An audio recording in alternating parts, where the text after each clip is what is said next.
What's up, everybody? Good morning. Very early morning. It's like 8 o'clock. My friends and wife made me get up early to be here today, but can't complain because, hey, it's Disney World. We're checking out Animal Kingdom again. My buddies who were in the college program say they have a lead on the best place to get drinks here that I haven't heard of or found, so we're gonna check that out. Also, we have lunch reservations at Tiffins, which I'm excited about. Never eaten there, always wanted to eat there, so we got some good food and drink stuff lined up for today. Other than that, we're just gonna check out, see how the crowds are here in late May, and let's just hop right to it, see what kind of trouble we can get into. All right, the friends had to make a breakfast drink stop. So they're getting some breakfast, and then I think the vote was to go to Yeti first, or Everest, we'll call it. I never remember the word Everest. That's a hard word for my brain for whatever reason, but Yeti, we'll go ride the Yeti ride. So yeah, Broken Yeti. It's a Disney light fixture, and M wants it for the house.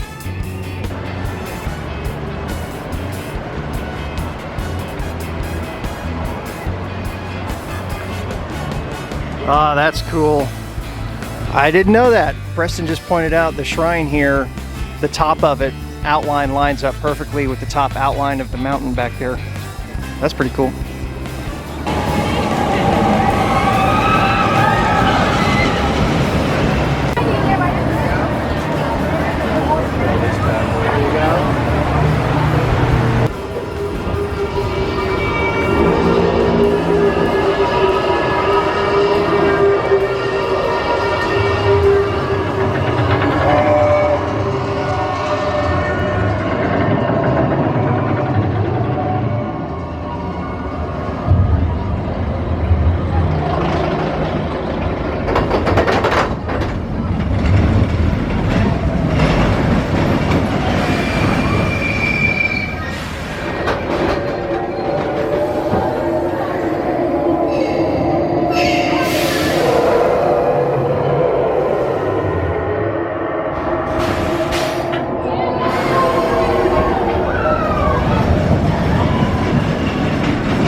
Got a water parade or water cavalcade, whatever it is.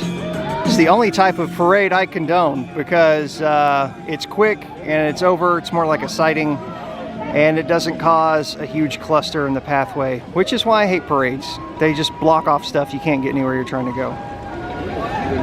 Also, I think it would just be a fun job to be one of those guys because like they're just smiling and waving, you know, in those costumes, and I think it'd be fun to be the boat driver. Because all you do is drive around this man-made river, like in circles all day. And like, y'all know they're shooting the shit, telling each other dirty jokes and stuff, because we can't hear them, we're a mile away. What kind of great job would that be? The Drinkwalla drink stand, apparently early in the morning, has breakfast sandwiches. Whose poster is in the corner of the Drinkwalla?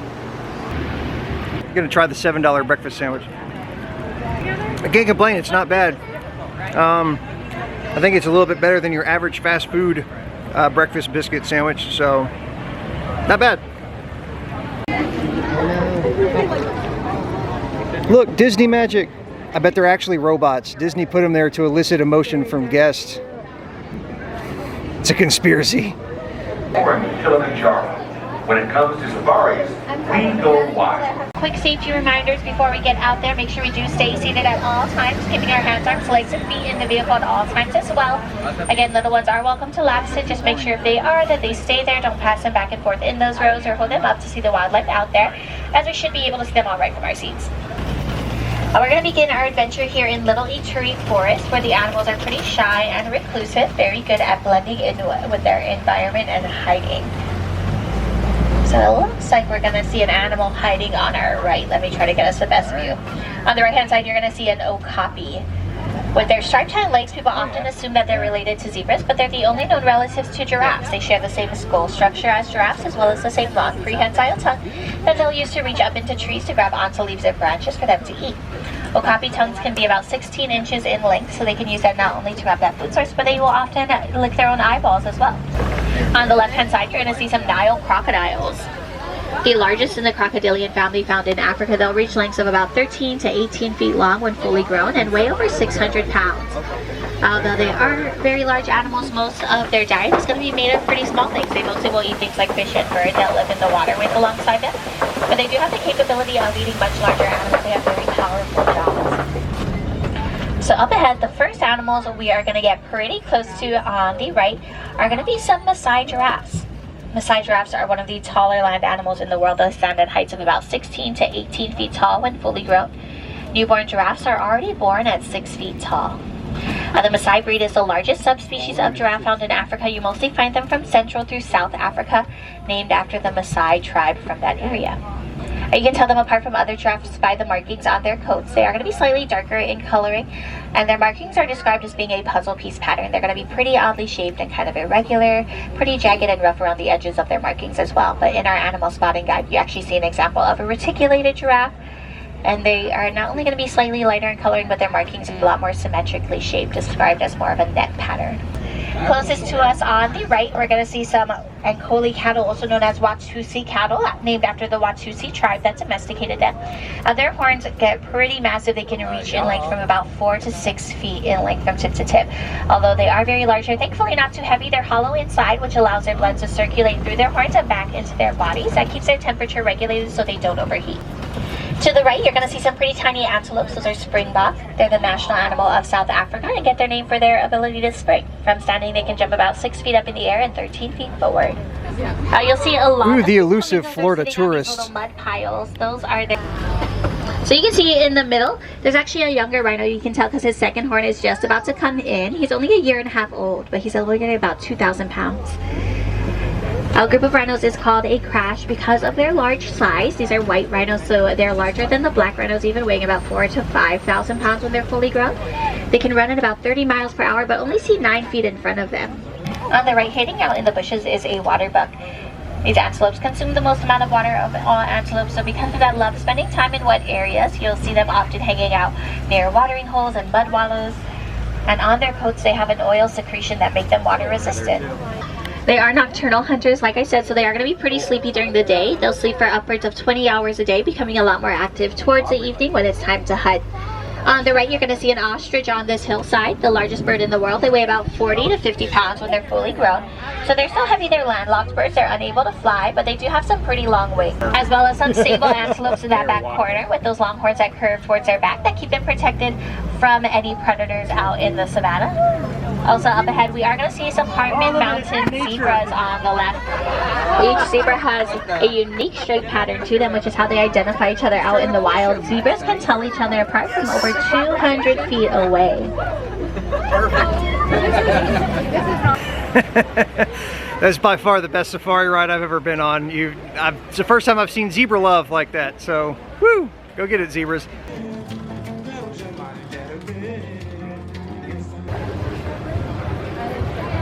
I mean, I think that's kind of like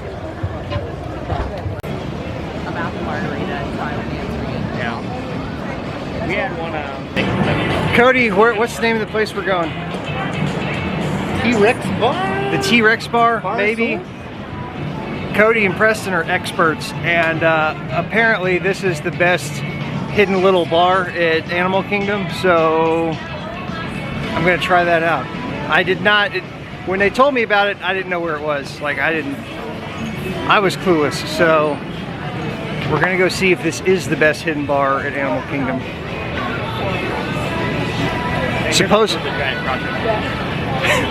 Supposedly the bartenders pour pretty heavy-handed here, so we're gonna go check it out. I don't care if it is 11 a.m. So there's the main Dinosaur Land section. We're going back.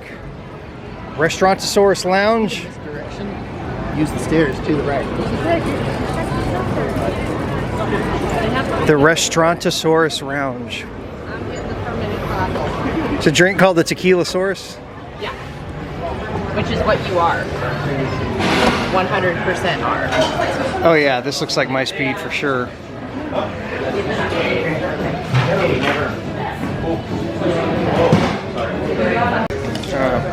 Tequilasaurus and the fermented fossil.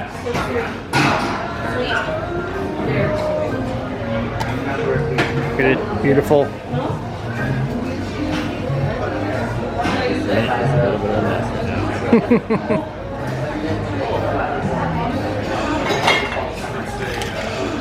Ooh, look at that.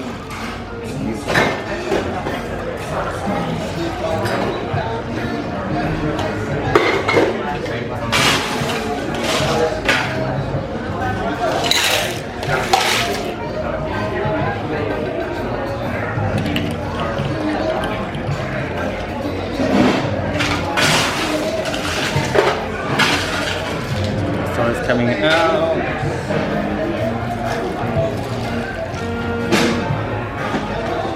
Can I get y'all anything else? I got the Tequilasaurus.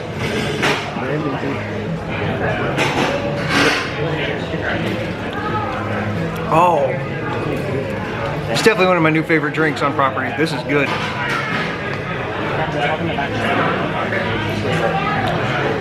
Yes, it lives up to the hype. Very good. And best of all, there's no line. There's nobody here right now. I don't have to buy 2 drinks at a time just because I don't want to wait in line. Hidden gem. What's it called?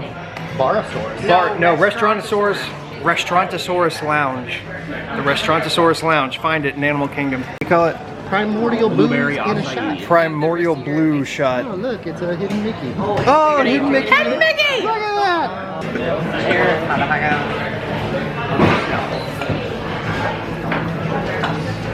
Oh, that is surprisingly good. I'm not a shot guy because I'm not a 20-year-old girl, but it's pretty good. All right, we got another Tequilasaurus for the road, and now right around the corner we're gonna do the dinosaur ride, which is definitely one of, if not the best rides here, I think. In my opinion, I think it's fun as hell. I don't care what these people think. We just walked into the loading area, and there's the distinct smell of HHN fog. Maybe they use the same kind of fluid for effects on this ride, I don't know, but it smells like HHN in here.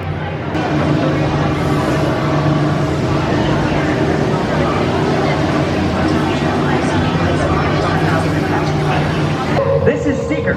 Listen up. We've got to get in, grab the Aquanodon, and get out before that asteroid hits. Let's roll!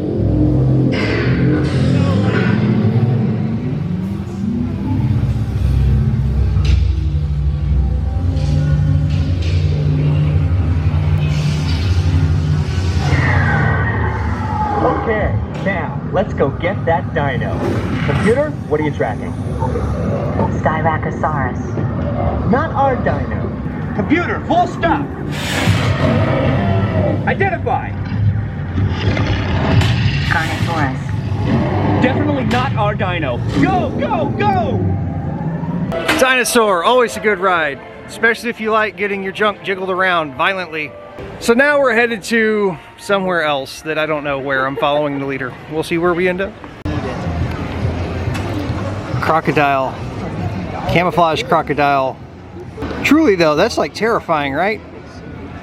Like, let me zoom out. You see how subtle that thing is? Oh look, it's a body of water. We're gonna go swim. No problem whatsoever. Wrong. Okay, we're leaving Dinosaur Land. We got another Tequilasaurus to go because they are that good. Seriously, this is one of my new favorite cocktails at Disney. But now we are making our way over to the Floating Rocks of Pantera to ride the Pantera rides, which most popular, always have the longest line, Flight of Passage and Navi River Journey. And I mean, they're good rides, but to be honest, I got to watch zebras fornicate in front of a busload of women and children. My day's not gonna get any better than that. We're at the threshold of Pantera, and this plant, oh look, it likes Preston. He's giving it a good stroke. It's getting excited. It's dripping. Who's a good plant pod? Who's a good plant pod? Oh, there it goes. Oh! Check this out. I've never noticed this. The crashed chopper back there, overtaken by nature.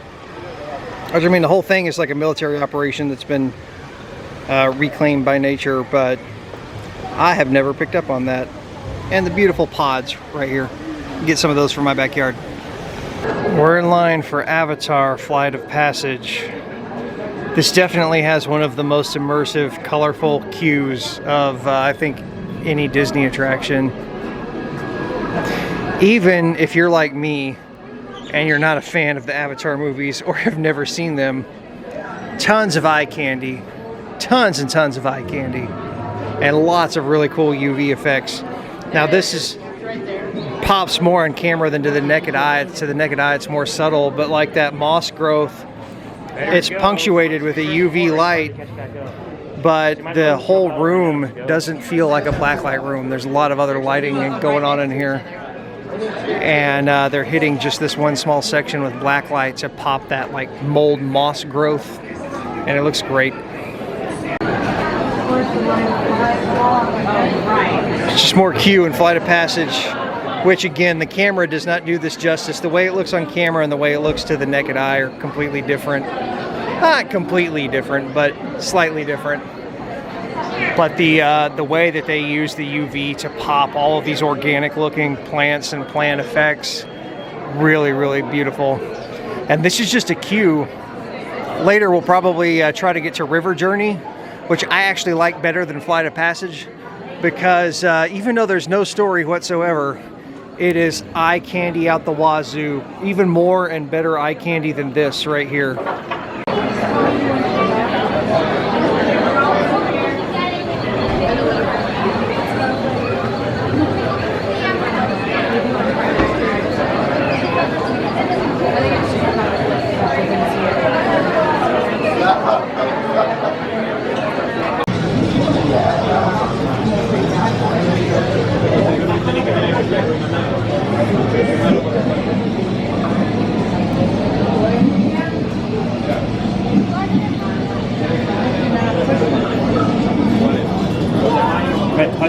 Way more interesting.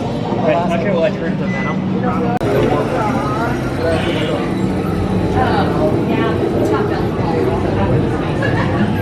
That makes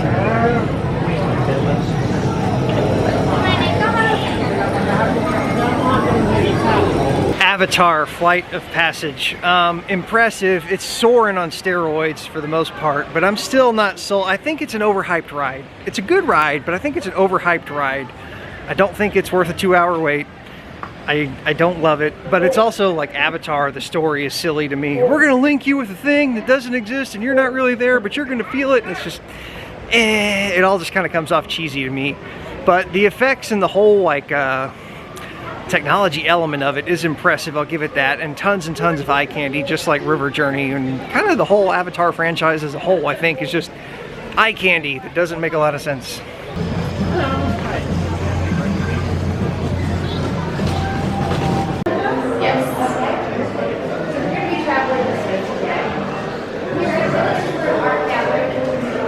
All the way around. No, I didn't know. I was going to go to the middle. Fine, Jake. We made it to Tiffins, which is a beautiful restaurant. They told us it's part art gallery, and it is part art gallery. Like, that's how it's decorated. I got the Lambu Libation, which is 3 different types of rum and 3 different types of tropical juice. And it's amazing. They had a pretty impressive menu, so food is on the way. Look at this. I got the 50th celebration veal.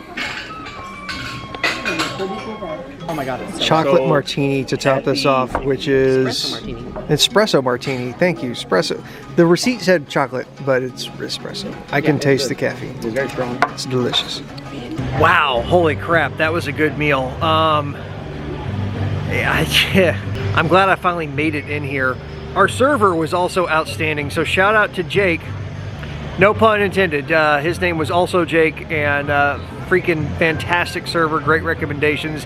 He did a great job of upselling stuff and telling us about like each menu item and each drink and things like that, you know, like, oh, and here's how this drink originated, so-and-so chef that opened this restaurant 20 years ago created this, and blah, blah, blah. And just did a really, really, really bang-up job of doing that.